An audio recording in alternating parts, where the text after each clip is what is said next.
Dan saya tahu dengan persis 100% saya tahu bahwa ini dari Madura. Dan saya mau bertanya, mengapa Anda enggak tertarik dengan naskah itu? Mengapa cuma saya yang pertanyaannya dibalik ya? Gitu persis, persis. Sepertinya orang merasa bahwa, kenapa ia tertarik dengan itu?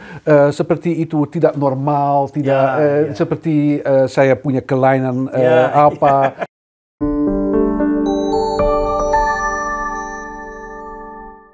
Nah, ini kan Pak Edwin tadi menyinggung soal pengaruh dunia Islam, pengaruh Arab gitu ke Nusantara, ke Melayu, ke Jawa, yang salah satunya itu terwujud dalam manuskrip-manuskrip ya. Kalau tidak salah Pak Edwin pernah menyebut juga satu naskah Serat Menak ya. Itu kan dari Hikayat Amir Hamzah diadaptasi sedemikian rupa menjadi Serat Menak ya. Pak Edwin punya manuskripnya juga ya? Ada juga. Saya saja tidak punya di Indonesia. Karena di sini jauh ya. Harus cari. Kalau di Indonesia bisa di Perpustakaan Nasional. Yang mana? Yang ini apa? Lontar ya. Lontar. Jadi bukan lagi kertas manuskrip ya. Dan kenapa saya punya lontar ini? Beginilah. Jadi beberapa tahun yang lalu malah saya punya satu penanggalan di dalamnya. Ini apa? Dilelang di Köln. Wow. Lihatlah, ini masih ada stikernya. Auktionshaus, jadi itu apa? Orang yang melelang. Tidak ada lagi, sudah nggak tahu tutup, sudah nggak ada. Nah ini saya nggak tahu persis bulannya, tapi tahunnya 2006. Kebetulan saya melihat dalam kata. Waktu itu saya di sini dong 2006 ya. Jadi tidak tahu saya merahasiakan itu. Oke. Nah terus ini apa? Lontar. Hurufnya kecil sekali. Maaf ini apa malah sebaliknya.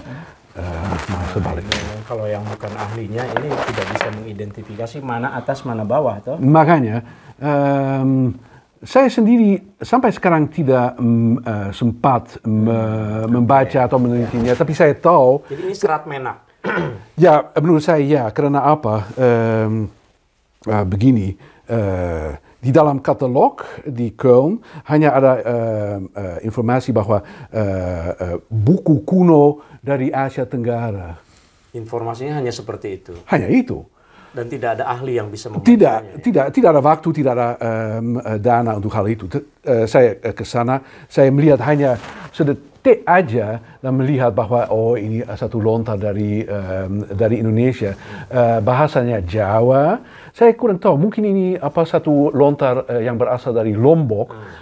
Ada beberapa kata kunci seperti Umar Moyo, dari Quraisyin, ada juga itu agak mengerikan karena ada juga Dajjal. Dalam konteks apa kata Dajjal itu? Harus dibaca. Harus dibaca ya. Yang jelas Dajjal dalam tradisi Islam kan sesuatu yang mengerikan ya. Betul, yang akan betul. datang. Jadi kalau di Ngariksa itu kan kita sangat peduli untuk merawatnya ya. Merawat manuskrip itu bukan hanya fisiknya saja, tapi juga teksnya dikaji dan kemudian dipublikasikan.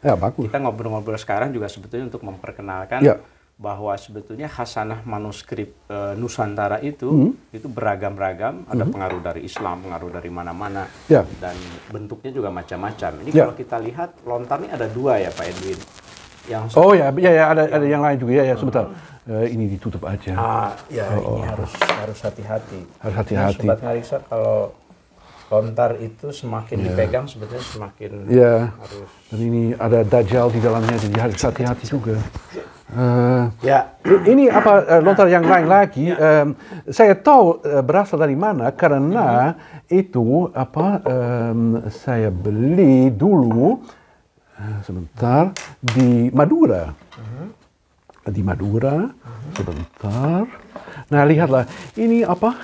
Saya bukan ahli kayu, tapi saya kira ini kayunya sama dengan ini. Ini. Sebentar, ada. Ini semacam jilidnya lah. Ini sebenarnya, sebentar di mana itu tadi? Harus lihat. Agak sudah pudar. Dan di sini mulai ini juga apa huruf Onocoroko. Seperti semua teks Islam, semua teks Islam mulai dengan basmalah. Bismillahirrahmanirrahim. Tapi dalam aksara Jawa. Aksara Jawa. Jadi ada di sini, lihatlah ini basmalah di sini. Ya. Ini basmalah. Semua teks mulai dengan itu dan biasanya dalam bahasa Indonesia saya mulai menyebut nama Allah. Persis. Itu dalam bahasa Insung Amiwiti. Dan ini isinya tentang ini Serat Yusuf. Serat Yusuf. Serat Yusuf. Jadi itu Lontar Yusuf. Ya. Dari Madura. Dari Madura. Dan saya tahu dengan persis 100% saya tahu bahwa ini dari Madura karena apa? Itu didapatkan, maksudnya ada yang menjual di mana? Di Madura. Ya maksudnya di loak atau di toko atau toko antik? Ya, nah bukan toko antik. Begini, ini saya membeli naskah ini tahun 91. Saya baru nikah dan berbulan madu. Wow. Jadi sangat romantis. Jadi beberapa hari ke Madura dan tentu saja belum ada apa-apa sebenarnya, belum ada hotel. Kami tinggal di satu penginapan dan ya saya kira pemilik, saya lupa karena itu sudah 32 tahun yang lalu. Saya tidak membuat catatan mengenai hal itu, tapi seingat saya pemilik penginapan berkata bahwa ya ia punya juga naskah dan mau dijual dan gini. Itu di dalam kotak, tapi juga jelas kelihatan bahwa maaf saya pakai istilah itu, tapi cukup kampungan. Jadi maksud saya kalau dengan lontar ada tentu saja dengan kotak yang bagus sekali. Ya pas itu, tapi ini dari lingkungan desa dan seperti banyak orang sobat ngariksa juga tahu. Lontar Yusuf terkenal sekali di Jawa Timur. Di Banyuwangi khususnya juga ya. Tapi tidak hanya di Banyuwangi. Tidak hanya Jadi masih ada tradisinya mocoan Lontar Yusuf. Betul. Setahu saya kalau di Banyuwangi itu mocoan Lontar Yusuf itu orang-orang tua itu membaca serat Lontar Yusuf. Tapi waktu yang saya hadiri waktu itu tidak lontar. Tetapi manuskrip kertas, pegon. Sudah berubah. Sudah berubah. Tapi tetap namanya Lontar ya, lontaran. Cerita tentang Nabi Yusuf, didendangkan. Ya. Dan ini sebetulnya ikat kepala saya juga ini Pak Edwin dari Banyuwangi. Oke. Bajunya juga ini. Jadi waktu saya setelah selesai menghadiri mocoan Lontar Yusuf itu malamnya, nah siangnya saya mencari batik tulis asli Banyuwangi. Nah, ini sekalian promosi. Kan kita sedang memperkenalkan kearifan lokal kan. Manuskripnya, lontarnya, batiknya juga. Bagus. Bahkan kalau saya lihat Pak Edwin mempromosikan wayangnya di sini. Lain lagi. Apa lainnya Pak Edwin? Itu dengan tradisi wayang. Jadi itu tokohnya Petro. Itu favorit saya. Iya. Nah ini ngobrol-ngobrol soal koleksi nih Pak Edwin. Mungkin semua manuskrip itu kan sulit diakses kalau tidak dikatalogkan. Saya tahu Pak Edwin menyusun katalog banyak sekali. Salah satunya tentu ini yang koleksi Leiden. Betul. Mungkin bisa cerita sedikit ke Sobat Ngariksa. Bisa. Pertama, mengapa itu penting menyusun katalog dan apa lika-likunya itu karena pasti sulit sekali. Memang saya mulai setelah saya jadi doktor, saya diundang untuk menyusun katalog di Perpustakaan Universitas Leiden. Jilid pertama mengenai koleksi tertua di Leiden. Itu koleksi awal. Saya paling senang sebenarnya dengan jilid kedua. Karena apa? Yang pertama itu yang ini ya. Oh iya. Nah ini jilid yang pertama. Ya, Sobat Nyarik saya.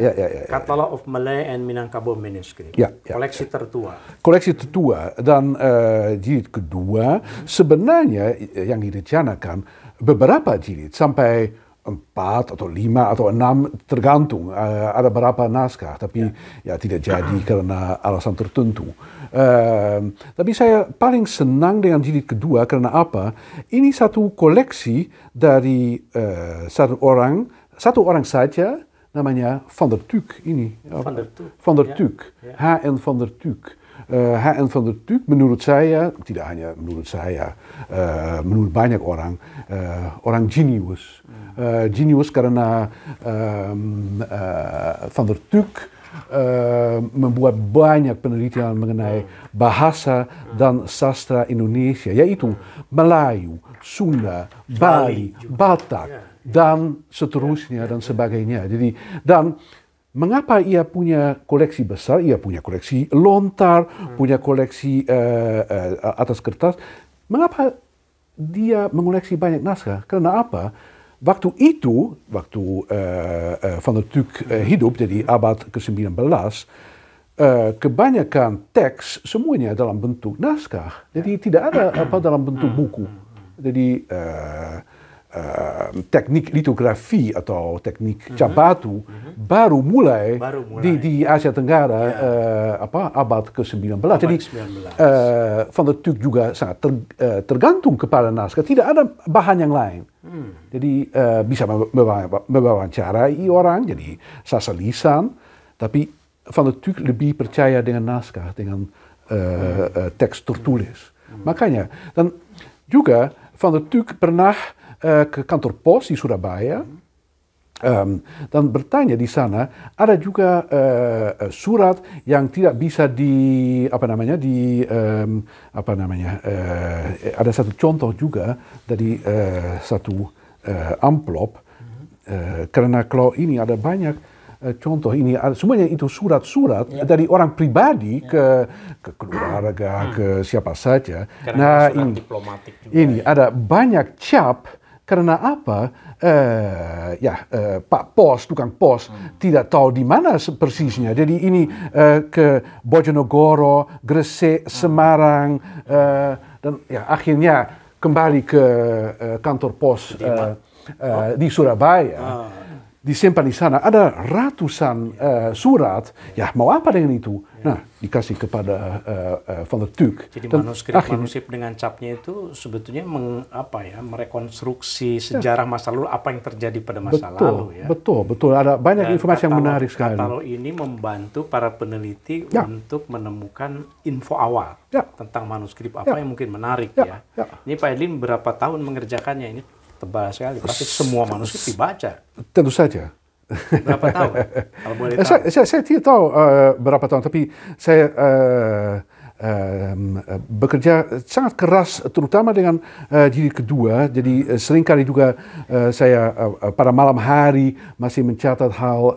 Jadi ini banyak pekerjaan. Karena saya juga pengalaman menyusun katalog itu luar biasa melelahkannya. Tentu saja. Tapi penting, itu penting untuk filologi. Sangat penting, ya. Dan kalau saya lihat Pak Edwin, perhatian juga bukan hanya pada manuskrip tulis tangan, pada litograf tadi itu ya. Betul. Termasuk litograf Al-Quran juga ya. Kalau kita lihat di sini, ini Sobat Ngarisa bisa lihat, ini ada koleksi Al-Quran litograf. Ada. Dalam koleksi Pak Edwin ini, luar biasa. Boleh dicontohkan salah satu yang mana yang paling menarik nih? Semuanya menarik. Jadi itu... sebentar, ini dulu. Ini apa? Ini kamus. Ini apa? Iya. Ini litografi. Tapi litografi meneruskan tradisi tulisan tangan. Karena apa? Ini dengan atau ini ditutup dulu. Ya, mungkin ini baik-baik ya, ditutup dulu. Terpelihara. Ya, lebih baik. Ini jangan sampai kita narik sama manuskrip tapi merusak manuskrip. Jangan. Sudah rusak. Membukanya harus baca bismillah Pak ini. Ya, tapi ini apa mulai dengan bismillah toh? Setelah selesai alhamdulillah. Ya. Tapi saya belum selesai. Ya, silakan. Oke. Ya. Mau ditutup? Ya, ditutup. Ya. Nah, ini satu litografi yang dibuat di Bombay atau sekarang istilahnya Mumbai di India. Nah, lihat Al-Quran. Kombinasinya bagus sekali. Ya, tapi ini India itu India. Penerbit di Mumbai mencetak cukup banyak karena pembelinya di Asia Tenggara, terutama di pembelinya di Asia Tenggara. Ya. Waktu itu tradisi pencetakan masih sangat terbatas ya, yang ada di Mumbai. Ada di beberapa tempat. Singapura ada juga. Singapura itu terkenal, tapi ada beberapa alasan mengapa produk Bombay itu sangat laku.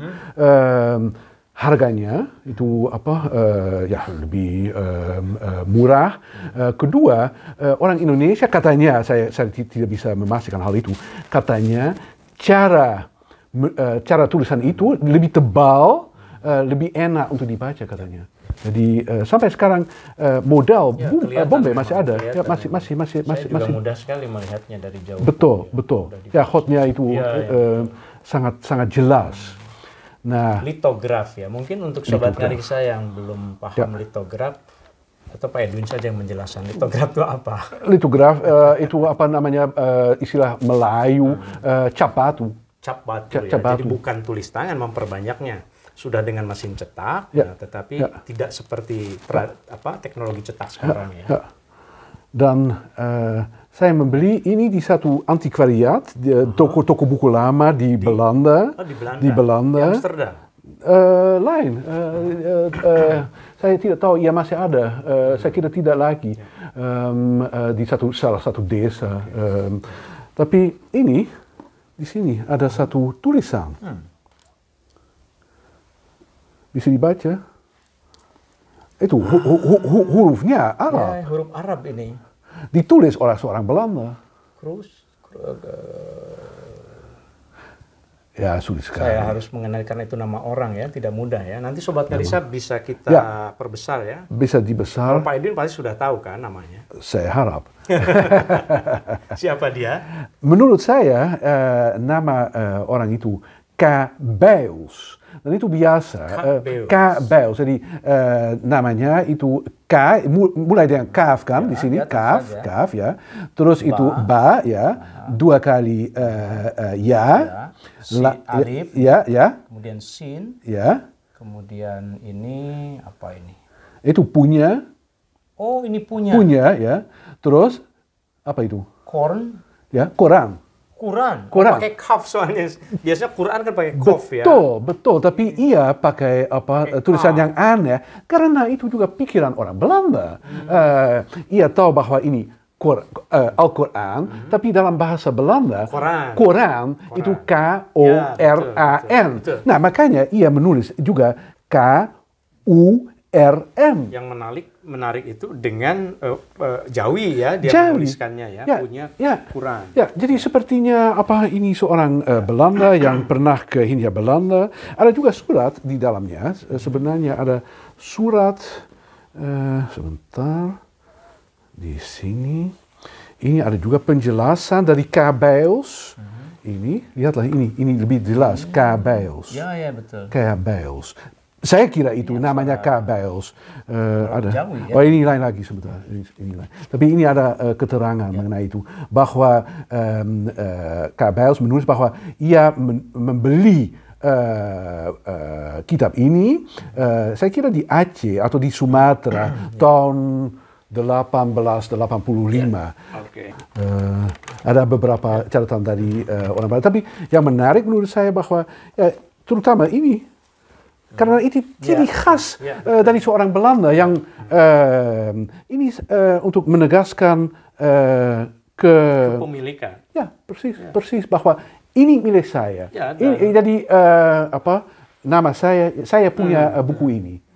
Orang yang lain setelah tidak. Sekian ratus tahun bisa tetap ketahuan ya identitasnya. Itu selalu sangat penting. Sebenarnya saya juga harus mencoret sekarang di sini bahwa Edwin punya koran ini.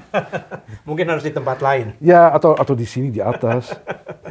Ya, Pak Edwin, ini Quran kan litograf ya. Kemudian kalau yang ini litograf juga ya. Kitab kecil kelihatannya. Ini kamus, ini kalau Sobat Ngariksa bisa lihat ya. Kamus Arabi Melayu Sunda, Arab Melayu Sunda. Wah, ini saya sebagai orang Sunda harus ngecek benar tidak ini terjemahannya. Ceklah. Tapi ini seorang ulama besar ya, Said Usman, abad ke-19 di Betawi saya kira. Ya, pengarangnya Said Usman. Ya. Misalnya saya acak saja di sini ada bahasa Arabnya zauji, kemudian bahasa Melayunya suamiku, bahasa Sundanya salaki kaula. Benar. Betul?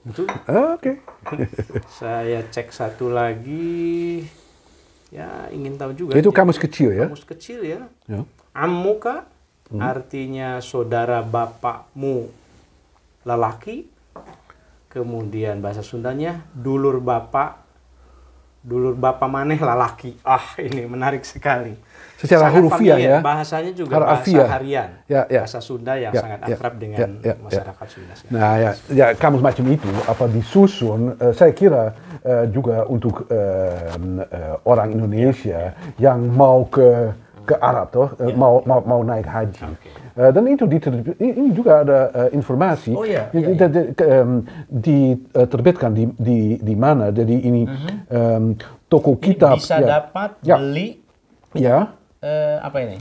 Bisa dapat beli Antero karangan almarhum Sayyid Usman yang Mufti Betawi Petamburan. Betul. Pada kantor cetak dan toko kitab Harun bin Ali Pekojan. Ya. Nomor 3 Betawi. Ini harus kita cek ini. Ada. Harus kita cek ini Sobat Ngariksa, alamatnya ini di Pekojan masih ada atau tidak? Saya kira tidak. Kalau ada itu adalah situs sejarah sebetulnya. Saya kira tidak lagi. Ini bagi saya ini kan penggalan-penggalan kecil, halaman kecil, tapi untuk merekonstruksi sejarah manusia masa lalu itu amat sangat penting. Tentu saja. Bagi Pak Edwin, bahan-bahan yang seperti ini itu apa maknanya sebetulnya mungkin?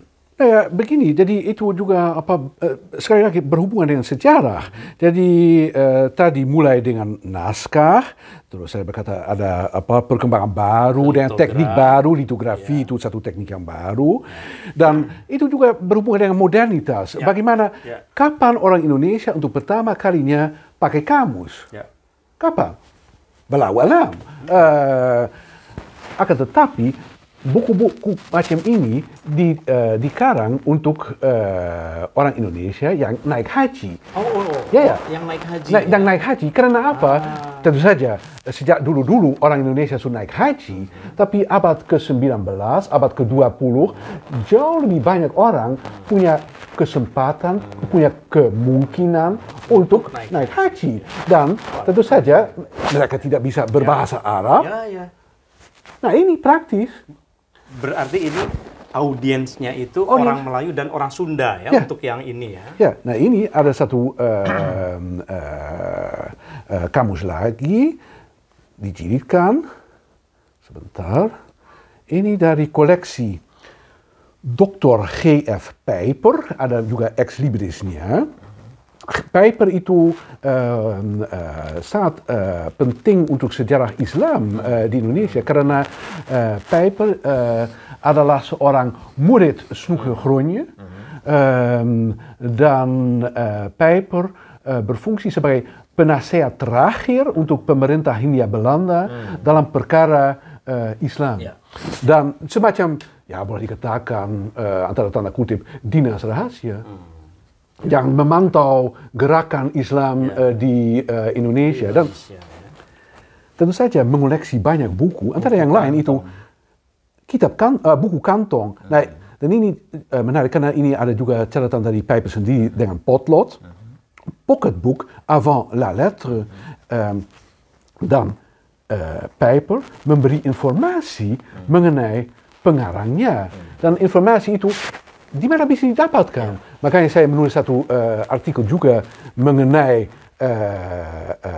kamus ini. Ada artikel itu berjudul Two More Charts for the Arabic Ocean, untuk menjelaskan bahwa ada pada zaman itu cukup banyak kamus untuk dunia baru untuk orang Indonesia. Wow, ini. Dan ini semuanya karena Pak Pijper itu mau memperbaiki kamus itu. Ia nggak setuju. Diperbaiki Jadi itu ciri khas seorang Orientalis yang lebih tahu daripada orang Indonesia sendiri. Begitulah. Jadi artinya Pak Edwin lebih tahu juga dari orang. Bukan, saya bukan Orientalis. Saya tidak mengenal diri sebagai Orientalis. Coba lihat. Mana salah satu koreksinya ini kolektif. Bakor itu safi, bagar ini apa? Kolektif. Jadi jamak. Jamak maksudnya Dan ini juga eigenlijk plataan. Jadi sebenarnya, jadi enggak benar, itu enggak salah. Jadi bayangkan filolog juga. Orang filolog, tapi saya juga merasa untuk siapa sebenarnya mengoreksi kamus itu. Bagi saya ini penting sekali Satu pelajaran bahwa kita ya saya khususnya ya sebagai orang Indonesia dan Sobat Ngariksa juga, itu punya khasanah yang sedemikian kaya. Mau manuskrip tulisan tangan, cetak, dalam bentuk lontar juga, dan isinya macam-macam begitu ya. Ya. Dan tidak usah dikotak-kotakan. Jadi bahwa maaf saya orang filologi, saya hanya tahu tentang naskah, ini lain sekali. Tidak mau yang litograf. Tidak boleh disentuh itu. Aneh karena itu. Pertanyaan saya ini menjelang akhir obrolan kita nih Pak Edwin. Kenapa Pak Edwin begitu mencintai manuskrip atau khasanah Indonesia? Kurang tahu apa harus tanya pada psikiater saya kira. Oh gitu. Atau mungkin karena yang di Madura itu Pak Edwin berbulan madu memang dengan istri dari Indonesia. Ya juga mungkin mungkin ada faktor penting. Ya.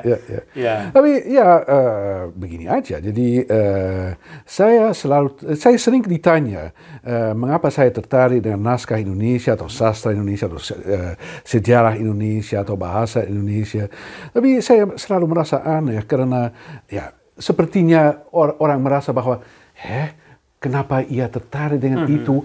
Seperti itu tidak normal, tidak seperti saya punya kelainan apa. Padahal berbeda saya berpikir dengan orang lain. Gitu. Tapi saya berpikir, bayangkan hanya di perpustakaan Universitas Leiden itu satu contoh aja. Perpustakaan Universitas Leiden itu punya koleksi besar sekali. Hanya satu koleksi. Terus dengan naskah Jawa di sana ada sampai ribuan. Dan sampai sekarang hanya beberapa diteliti. Dan saya mau bertanya, mengapa Anda enggak tertarik dengan naskah itu? Mengapa cuma saya yang pertanyaannya dibalik ya? Gitu, persis. Jadi kok aneh? Jadi mengapa enggak mau tahu? Jadi saya terdorong dengan rasa ingin tahu. Makanya saya juga bukan orientalis karena orang seperti Pijper tentu saja mereka juga meneliti naskah tradisi Islam di Indonesia, tapi di belakangnya tentu saja juga berhubungan dengan pemerintahan, penjajahan. Saya bukan bagian dari penjajahan. Bukan, saya juga bukan dari dinas rahasia. Jadi untuk mencari ekstremis atau apa. Jadi tidak. Mungkin Pak Edwin punya pesan untuk Sobat Ngariksa, khususnya yang generasi milenial, ini supaya sama sekali jangan tidak cinta dengan manuskrip lah.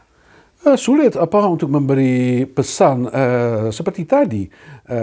Saya merasa aneh bahwa terutama untuk orang Indonesia bahwa tidak tertarik dengan sejarah atau kebudayaan sendiri. Tapi itu bukan urusan saya. Saya hanya bisa berkata bahwa kalau mau meneliti naskah atau sejarah atau bahasa Indonesia, Anda tidak akan kecewa karena itu satu bidang yang menarik sekali. Menarik sekali. Dan peluang untuk beasiswa juga tidak kurang ya Pak Edwin. Tidak. Bisa dari dalam negeri, bisa dari luar negeri. Dan Sobat Ngariksa kalau di Jerman sebetulnya juga tidak banyak ini yang profesor yang untuk filologi. Jadi mari kita manfaatkan untuk studi di Köln khususnya dengan Pak Edwin, dan saya juga merencanakan untuk nanti riset lagi di sini. Bagus. Mohon rekomendasi tanda tangan. Ya boleh. Tunggu dulu. Oke, saya kira obrolan yang sangat menarik. Ini masih banyak pasti yang bisa kita obrolkan. Bisa berjam-jam lagi. Sudah habis sudah habis di sini. Jadi, terima kasih banyak. Kembali.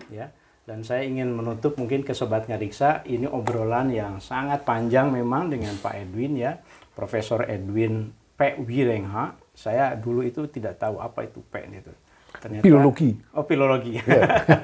Ya, kita biasa menyapa Pak Edwin, dan Pak Edwin ini hampir selalu hadir di dalam simposium-simposium pernaskahan Nusantara di Indonesia ya. Betul. Saya kira sejak tahun 96, sejak simposium Manasa pertama dilaksanakan. Dan kunjungan ke Indonesia itu juga sangat sering dalam rangka riset ya. Dan jangan lupa Sobat Ngariksa, satu hal yang ingin saya katakan, bahwa di UIN Saripilitulo Jakarta itu ada satu mata kuliah khusus namanya Indonesian Philology and Islamic Studies. Kebetulan saya sendiri yang mengampunya. Setiap semester cukup, bukan banyak tapi selalu ada yang berminat. Dan yang penting adalah mata kuliah itu terinspirasi oleh status Pak Edwin sebagai Profesor Indonesian Philology and Islamic Studies. senang Makanya namanya sekali. persis saya pakai di sana. Senang sekali mendengar. Ya. Jadi inspirasi dari Pak Edwin itu sudah terlembagakan di Indonesia. Ya. Dan kita berharap tentu saja ke depan publikasi-publikasi Pak Edwin ya bisa terus kita nikmati ya. Mudah-mudahan lah. Oke, Sobat Ngariksa, mudah-mudahan dengan terus mencintai manuskrip-manuskrip yang klasik tapi asik, kita bisa menatap masa depan dengan cara merawat masa silam. Salam Ngariksa. Terima kasih banyak, Pak Edwin. Ya, kembali.